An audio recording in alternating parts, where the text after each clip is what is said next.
계속해서 성경과 고난 강의 7번째, 고난에 대한 우리의 자세를 살펴보기를 원합니다. 이 부분이 이번에 강의 가운데 가장 중요한 부분이고 결론과 같은 그러한 부분이라고 말씀을 드렸습니다.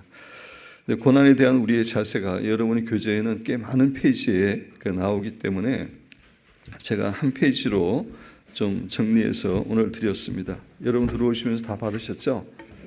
그거 잠깐 보시기 바랍니다.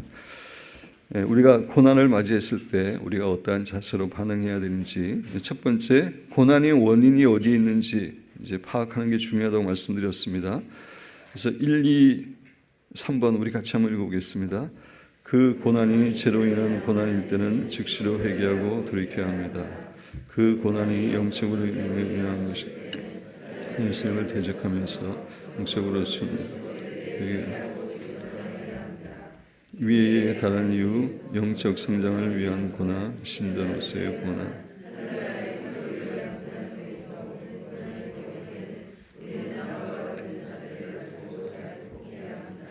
그래서 교재에서 4번째부터 10번째까지는 3번째에 해당되는 겁니다. 근데 그거보다는 지금 오늘 나눠드린 이 아웃라인이 여러분 이해하시기가 더 편하실 것입니다. 그죠? 영적 성장과 신자로서의 고난, 하나님의 상급을 위한 고난을 당했을 때 우리가 어떻게 해야 되는지 그거를 그 밑에 묶었습니다. 그래서 우리가 가져야 될 자세가 있고 우리가 해야 될 행동이 있고 또 우리가 해서는 안 될 행동이 있습니다.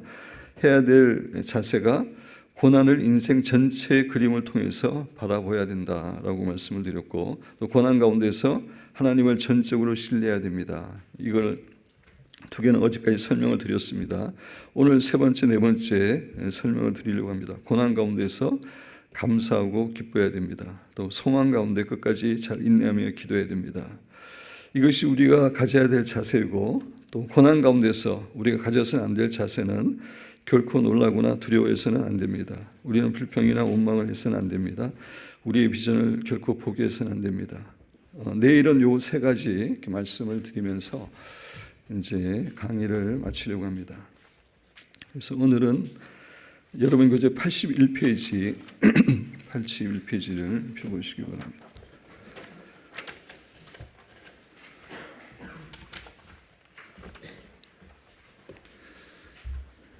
고난 가운데서 우리는 감사하고 기뻐해야 됩니다. 야고보서 1장 2절에서 4절 우리 한 목소리로 봉독하겠습니다.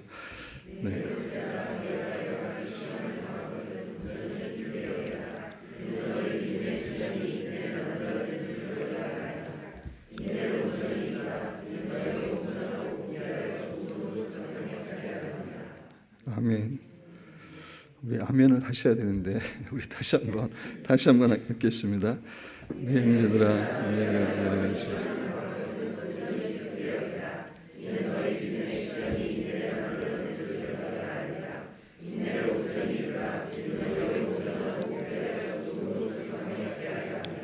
아멘. 이 세상에는 3가지 종류의 사랑이 있습니다. 여러분 교재에 있는 것처럼 만약의 사랑, if 사랑이 있고, 때문에 사랑, because of love가 있고, 또 그럼에도 불구하고 사랑, in spite of love가 있습니다. 제가 말하는 건 아니고 제가 어떤 책에서 읽은 내용입니다. 만약의 사랑, if love라고 하는 것은 만약 당신이 이렇게 해준다면 당신을 사랑할 거요 라고 하는 사랑입니다. 사랑의 대가로 뭔가를 요구하는 것입니다. 당신이 출세하고 성공한다면 당신을 사랑할 것입니다. 자녀들에게 네가 좋은 대학에 들어가면 내가 너를 사랑할 거야. 이런 것들은 만약의 사랑입니다. 이러한 사랑은 사랑받기 위해서 요구 조건을 충족시켜야 되기 때문에 피곤한 사랑입니다. 어떤 의미에서 가장 낮은 차원의 사랑입니다. 2번째 사랑은 때문에 사랑입니다. because of love입니다. 우리가 이미 갖고 있는 자격이나 조건 때문에 사랑받는 것입니다. 당신이 아름답기 때문에 사랑합니다. 당신이 돈이 많기 때문에 사랑합니다. 이런 사랑입니다. 이미 우리가 갖고 있는 자격이나 조건 때문에 사랑받는다는 점에서 만약의 사랑보다는 낫다고 할 수 있습니다. 그러나 사랑을 받게 하는 자격이나 조건이 없는 사람은 이런 사랑을 기대할 수 없습니다. 그리고 사랑받게 한 자격이나 조건을 잃어버리게 되면 이 사랑은 사라지게 됩니다. 미모 때문에 사랑을 받았다면 미모가 없어지게 되면 사랑은 없어지게 되는 것입니다. 이 세상의 대부분의 사람들이 하는 사랑은 바로 if 사랑과 because of 사랑입니다. 대부분 이 수준의 사랑을 하고 있습니다. 셋째로 그럼에도 불구하고 사랑, in spite of love가 있습니다. 사랑받을 만한 자격이나 조건이 없음에도 불구하고 있는 모습 그대로 존귀하게 사랑받는 사람입니다. 바로 하나님과 예수님의 사랑이 그렇습니다. 아가페의 사랑이 그렇습니다. 가장 높은 수준의 사랑이고 사람들이 갈망하고 사모하는 사랑은 이런 사랑이죠. 우리 그리스도인들은 하나님의 사랑을 통해서 이 사랑을 체험한 사람이고 또 이러한 사랑을 하기 위해서 애쓰는 사람입니다. 이 세상에 세 가지 종류의 사랑이 있는 것처럼 세 가지 종류의 감사가 있습니다. 여러분 교재 보시면 1차원적인 감사는 조건부 감사입니다. 만약 내가 다른 사람보다 더 잘 되거나 더 많이 갖게 되면 감사하겠다는 것입니다. 하나님 저를 많이 축복하시면 제가 대학에 잘 들어가면 감사하겠습니다. 가장 1차원적인 조건부 감사입니다. 가장 낮은 감사입니다. 2차원적인 감사는 무엇을 받았기 때문에 감사하는 것입니다. 하나님 저에게 건강을 주셨고 저를 축복하셨기 때문에 감사합니다. 2차원적인 감사입니다. 3차원적인 감사는 불행을 당해도 힘들고 어려워도 그럼에도 불구하고 감사하는 수준입니다. 하나님을 신뢰하기 때문에 고난이 있고 어려움이 있더라도 감사하는 것입니다. 가장 높은 차원의 감사이고 우리가 고난 가운데서 가질 수 있는 최고의 자세입니다. 최고의 태도는 고난 가운데서도 감사하고 기뻐하는 것입니다. 하나님께서는 너무나 기뻐하십니다. 이러한 태도들을. 고린도후서 8장에 나오는 마게도냐 교회는 바로 이런 자세를 갖고 있었던 교회입니다. 여러분 교재 고린도후서 8장 1절 2절 형제들아 하나님께서 마게도냐 교회들에게 주신 은혜를 우리가 너희에게 알리노니 환난의 많은 시련 가운데서 그들의 넘치는 기쁨과 그들에게는 환난의 많은 시련이 있었습니다. 환난의 많은 시련이라고 하는 것은 시련이 시리즈로 온다는 것입니다. 연속적으로 왔다는 것입니다. 그럼에도 불구하고 넘치는 기쁨이 있었다. 넘치는 감사가 있었던 것입니다. 고난 가운데서의 감사와 찬양은 우리가 가질 수 있는 최고의 태도이기 때문에 하나님께서 너무나 기뻐하시고 그런 감사를 축복하십니다. 사도 바울과 실라의 경우 빌립보에서 복음을 전하다가 이런 감사를 했고 그 결과로 하나님의 기적과 축복을 경험했습니다. 시간 관계상 사도행전 16장 19절 이하의 말씀을 읽지 않겠는데 빌립보에서 이렇게 사도 바울과 실라가 복음을 열심히 전했습니다. 근데 점쟁이 귀신 들린 여정이 와가지고 계속해서 복음을 전하는데 방해했습니다. 그래서 사도 바울이 그 여정에게서 귀신을 쫓아냈습니다. 근데 도리어 그 일 때문에 사도 바울과 실라는 매를 맞고 빌립보 감옥에 갇히게 되었습니다. 심하게 매를 맞고 감옥에 갇히게 됐습니다. 그럼에도 불구하고 25절에 보면 한밤중에 바울과 실라가 기도하고 하나님을 찬양했습니다. 그러한 가운데 지진이 일어나게 되었고 그 지진을 통해서 빌립보 감옥의 간수와 가족들이 예수님을 믿게 되었고 그들을 통해서 빌립보 지역에 교회가 생기게 된 것을 우리가 잘 알고 있습니다. 정말 고난 가운데 힘든 가운데 감사할 때 하나님이 너무나 기뻐하시고 기적을 베풀어 주십니다. 여러분 교재 시편 50편 23절 감사로 제사를 드리는 자가 나를 영화롭게 하나니 감사로 제사를 드리는 자가 하나님을 영화롭게 하는 겁니다. 근데 특별히 어려운 가운데서 감사를 드리는 자는 더 하나님께 영광을 돌리는 겁니다. 하나님이 기뻐하시고 축복하십니다. 찰스 스펄전 목사님의 두 말, 유명한 말인데 우리 같이 한번 읽어보겠습니다. 촛불을 주신 하나님께 감사하면 별빛을 주시고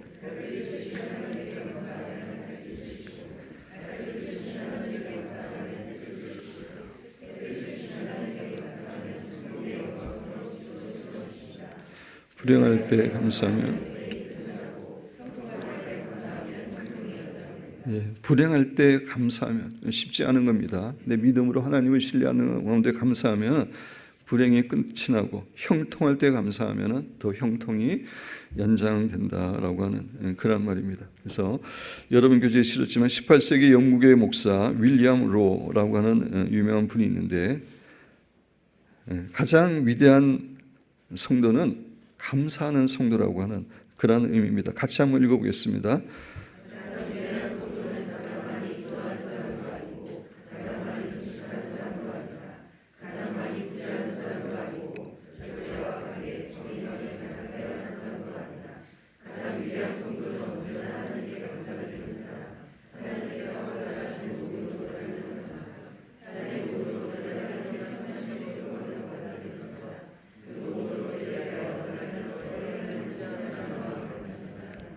가장 위대한 성도는 어떤 상황 가운데서도 감사하고 하나님을 신뢰하고 찬양하는 사람임을 이야기하고 있습니다. 또 읽어보겠습니다.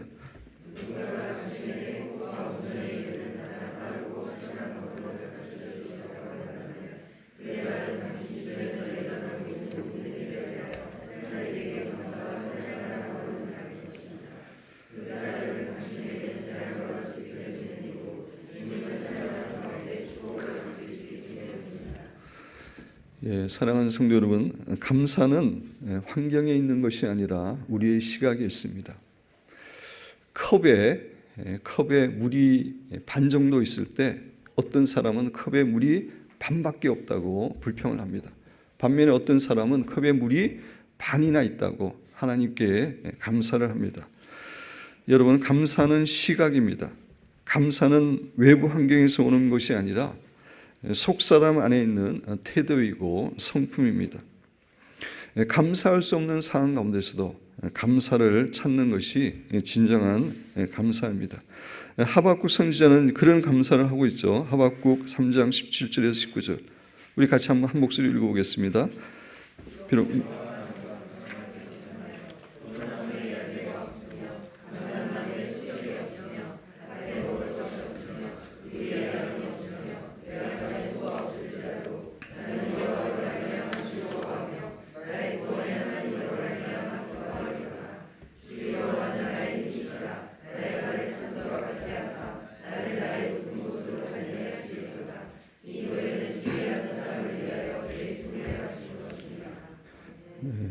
우리가 이스라엘을 다녀왔지만 17절에 보면은 무화과 나무, 포도나무, 감람나무, 이스라엘에서 가장 중요한 나무들입니다.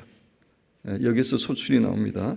그리고 양, 소, 너무나 이스라엘 백성들에게 중요한데 하박국 선지자는 그런 것들이 없다 할지라도 여호와로 말미암아 즐거워하고 기뻐한다고 이야기했습니다. 어떠한 상황 가운데서도 하나님을 신뢰하고 감사하고 기뻐하는 것, 하나님께서 너무나 기뻐하십니다. 그래서 하나님께서는 우리로 하여금 고난 가운데서 이겨나가게 하시고 놀라운 축복을 부어주십니다. 우리가 고난 가운데서 이것과 연관돼서 함께 묵상한 말씀들 한번 우리 빠른 속도로 한번 쭉 읽어보겠습니다. 데살로니가전서 1장 6절부터 읽겠습니다. 또 너희는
그래서 고난 가운데 우리가 가질 수 있는 최고의 자세는, 태도는 고난 가운데서도 하나님을 신뢰하기 때문에 기뻐하고 감사하는 겁니다.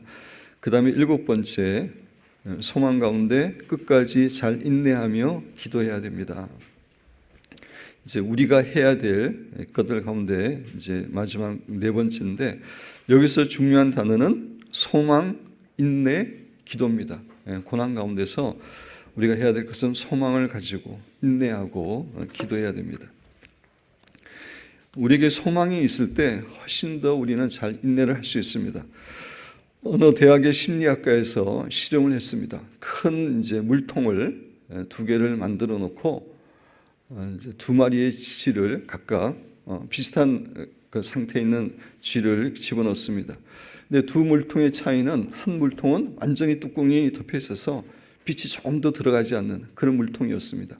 다른 한 물통은 3분의 2 정도 뚜껑이 열려 있어서 빛이 들어갈 수 있는 그런 물통이었습니다. 물통에 빠진 2마리의 쥐는 본능적으로 헤엄치기 시작했습니다. 그런데 뚜껑이 완전히 닫혀 있는 그런 물통에 있었던 쥐는 아무것도 보이지 않고 소망이 없기 때문에 거기서 막 헤엄치다가 4분 만에 죽고 말았다고 합니다. 반면에 뚜껑이 열려있는 물통에 빠진 쥐는 36시간이나 버티면서 시험이 끝날 때까지 살아있었다고 합니다. 소망이 있을 때 고난을 견디기가 쉽습니다. 세계 제2차 대전 때 소련에 진주했던 많은 독일 군인들이 패전 후에 포로가 되어서 시베리아에 옮겨져서 그곳에서 중노동을 하게 되었습니다. 전쟁 후 40년이 지나서 독일의 한 민간단체가 주동이 되어서 그들을 구출해내는 작업을 했습니다. 근데 오랜 세월이 지나서 대부분의 포로들이 죽고 살아남은 사람이 많지 않았습니다. 근데 놀라운 사실은 그때 살아있는 사람들 대부분 옛날 전쟁터로 나올 때 부모나 사랑하는 사람에게서, 애인에게서 받은 선물을 소중하게 간직하고 있었던 사람들이라고 합니다. 그 물건들을 소중하게 간직하면서 내가 사랑하는 부모님이나 사랑하는 그 여인이나 사랑하는 사람을 다시 만날 것이라고 하는 소망을 갖고 있었기 때문에 그들은 살아남을 수 있었다고 합니다. 소망이 너무나 중요합니다. 소망이 있을 때 우리는 고난 가운데 이겨나갈 수 있습니다. 그렇습니다. 사람을 죽이는 것은 환경이 아니라 절망입니다. 우리는 결코 고난 가운데서도 소망을 품는 사람이 되어야 됩니다. 우리가 인내하기 위해서 어떻게 해야 되는지 여러분 교재에 첫 번째, 하나님께서 가장 좋은 때에 고난을 끝내 주실 것을 믿고 소망을 가지고 인내해야 됩니다. 가장 좋은 때에, 가장 지혜로우신 하나님께서, 이사야 55장 8절 9절 같이 읽겠습니다. 이는 내 생각이 너희의 생각과 다르며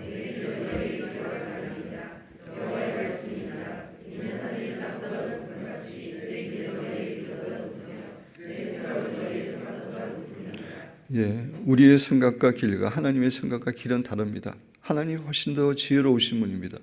하나님의 때가 가장 좋은 때입니다. 하나님이 가장 좋은 때에 우리의 고난을 끝나게 하실 거라고 하는 그런 믿음을 갖고 있어야 됩니다. 체리 힐 기다려라는 책에서 우리 같이 한번 읽어보겠습니다.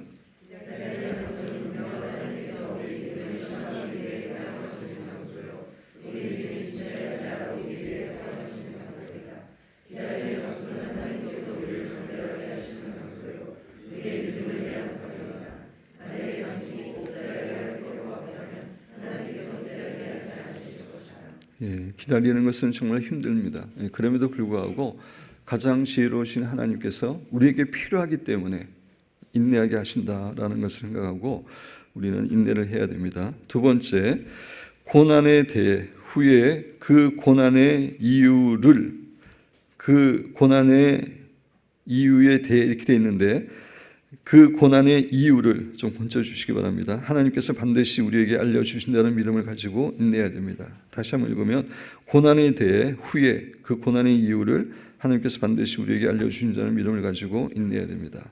어제도 언급했습니다. 그죠? 하나님은 고난을 주시면서 왜 고난을 당하는지, 그 고난이 어떤 고난이고 얼마 동안 진행될 것인지 말씀하시지 않습니다. 그러나 시간이 지나면은 하나님께서 주신 고난의 의미를 우리가 충분히 다 이해할 수 있다고 말씀드렸습니다. 그 사실을 기억하고 인내해야 됩니다. 세 번째, 고난을 통해서 우리의 인격이 성장하고 있다는 사실을 기억하고 인내해야 됩니다. 계속해서 여러분에게 말씀드린 내용입니다.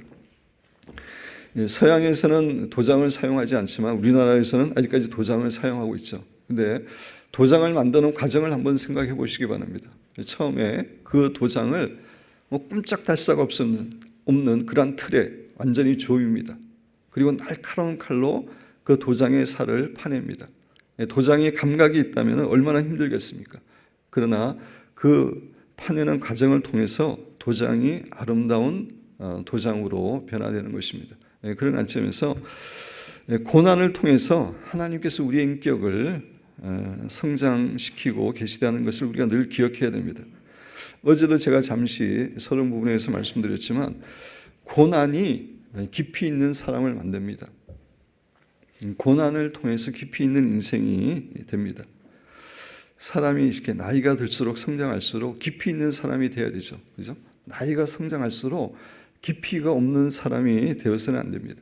정말 인격도 점점 깊어지고 인내도 깊어지고 사랑도 깊어지고 지혜도 깊어지는 깊이 있는 사람이 되어야 되는데 그 깊이는 고난을 통해서 옵니다.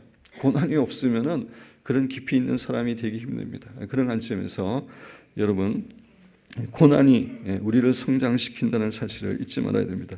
네 번째, 어떤 고난도 우리가 감당할 수 있다는 것을 믿고 인내해야 됩니다. 왜냐하면 하나님이 감당할 수 있는 시험을 허락하지 않기 때문입니다. 고린도서 10장 13절 우리 같이 읽겠습니다.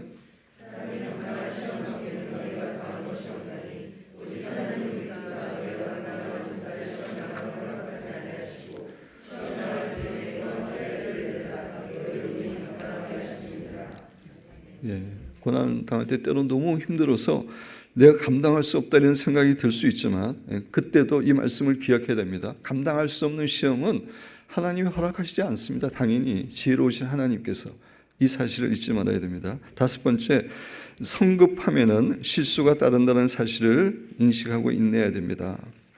그래서 고난 가운데서 인내하지 못하면은 성급하게 어떠한 일을 결정하게 되는데 그때 우리는 큰 실수를 하게 됨을 잊어서는 안 됩니다. 아브라함의 경우도 하나님께서 75세에 나타나셔가지고 이제 너의 몸에서 아들이 태어날 것임을 약속해 주셨습니다. 그래서 100세 때 그게 이루어졌지만 그 25년 동안 기다리면서 중간에 너무 성급해서 하갈과 그 관계를 맺었고 하갈을 통해서 이스마엘을 낳게 되었습니다.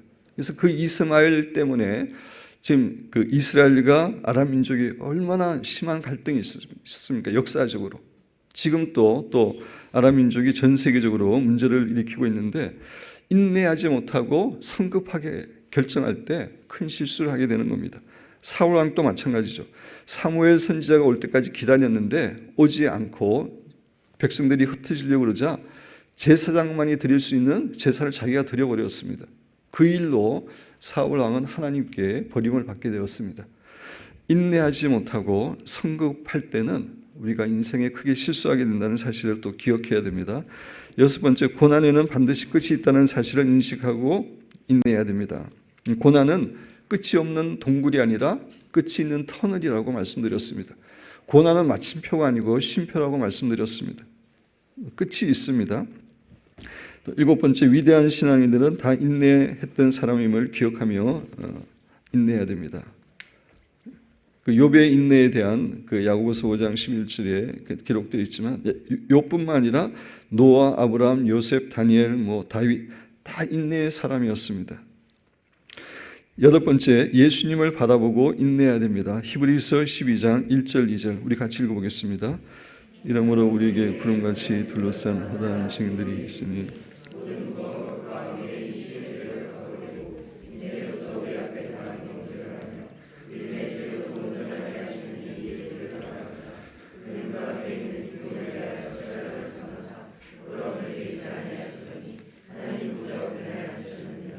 예수님께서는 정말 말할 수 없는 십자가의 고통이 눈앞에 있었지만 그 이후에 예수님께 주어질 영광을 바라보면서 이기셨습니다. 우리도 주님을 바라보면서 현재의 고난보다 그 고난 이후에 하나님이 허락하실 축복과 상급을 기억하는 가운데 인내해야 됩니다.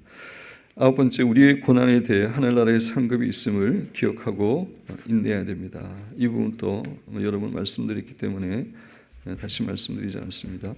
그 윌리엄 펜이라는 사람이 No pain, no palm이라는 말을 했는데, 팜이라는 게 뭐 야자수, 나무 이런 거잖아요. 그게 이제 승리, 영광을 상징하는 겁니다. 그래서 고통이 없으면은 승리도 없고 영광도 없다, 그런 의미고, No thorns, no throne, 가시가 없으면은 보좌도 없다, 왕자도 없다. No cross, no crown, 십자가가 없으면은 면류관이 없다.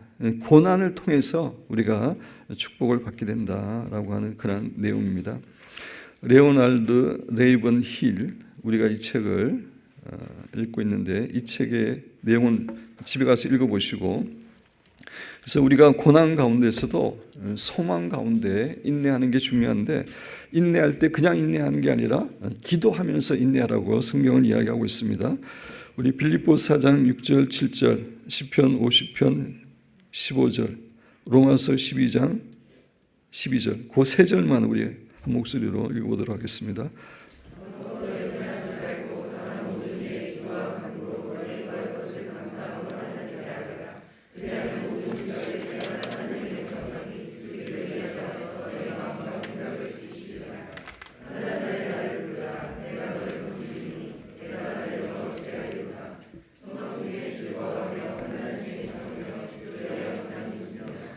예, 고난 가운데서도 우리 소망을 가지고 인내하되 그냥 인내하는 게 아니라 기도하면서 하나님을 바라보면서 인내해야 됩니다. 그래서 지금까지는 우리가 고난 당했을 때 우리가 어떤 자세를 꼭 가져야 되는지, 가지지 않을 자세는 제가 내일 이렇게 말씀드리는데, 그 가져야 될 자세가 네 가지죠. 여러분 그 오늘 드린 그게 보면은 1번에서 4번까지 한번 같이 읽어보겠습니다.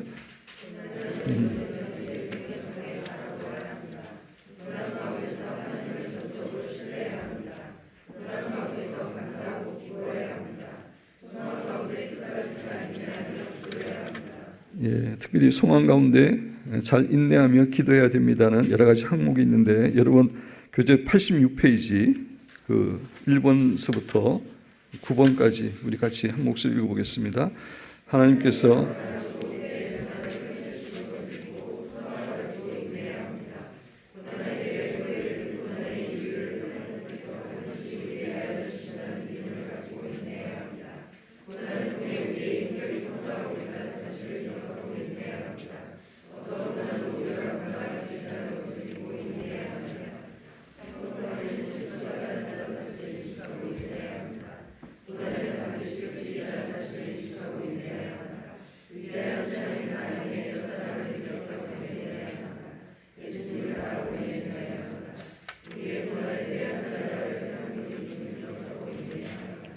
예, 우리 잠시 묵상으로 기도하시면서 오늘 그 설명들은 그런 내용들 교재를 이렇게 보시면서 이 내용 가운데 특별히 우리 개인에게 주시는 메시지가 무엇인지, 우리 개인에게 주시는 레마가 무엇인지 듣는 시간 갖도록 하겠습니다.